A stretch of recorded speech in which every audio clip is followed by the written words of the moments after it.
one thing? What's the one thing that you want people challenged by pain to know? There are so many things I would want people to know. And I guess it's different for people who are actually going through it to people who are working in that field.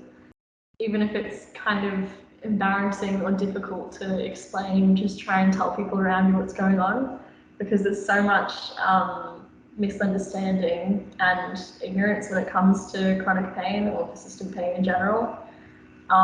Even like being in high school, and I was lucky enough to only be in a wheelchair for like a couple of months, so I get to experience what it's like to be living in a wheelchair. But even like I don't know, I remember one day I was like in class and I stood up out of my wheelchair to grab something, and everyone was like, oh my gosh, she's faking it because she can stand up. And I was like, I'm not paralyzed, it's not.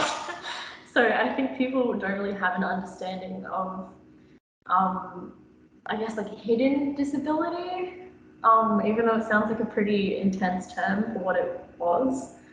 Yeah, I think just asking, even, yeah, if people asked about it, I would definitely helpfully explain it to them instead of people saying things behind my back, because that's much worse. Yeah, great. Is there anything that you want people to know about that dynamic as a patient, but then you have your parent there as well?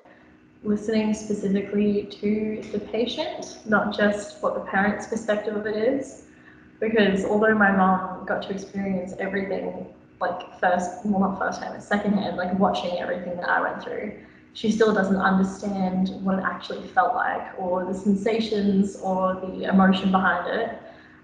She just has her own perspective of the story. So I think that even if it's like a young patient and they're not as they're a bit more literal with their language and they can't really express themselves, just listening to their side of it and then trying to piece that together. Yeah. Is there anything in particular that you learnt that really stood out for you? Like that was maybe, like, was there a turning point for you? There were so many. I mean, like I learned so much about pain science, but I'd say that the most important thing was understanding that your experience is different from everyone else's. So even if it's weird, like, and you have specific rituals and routines that help you, like, that's okay, and you should kind of embrace that instead of trying to find everyone else's cures and using that, because there's nothing, like, no two stories are the same, especially when it comes to like a nervous system issue. Yeah.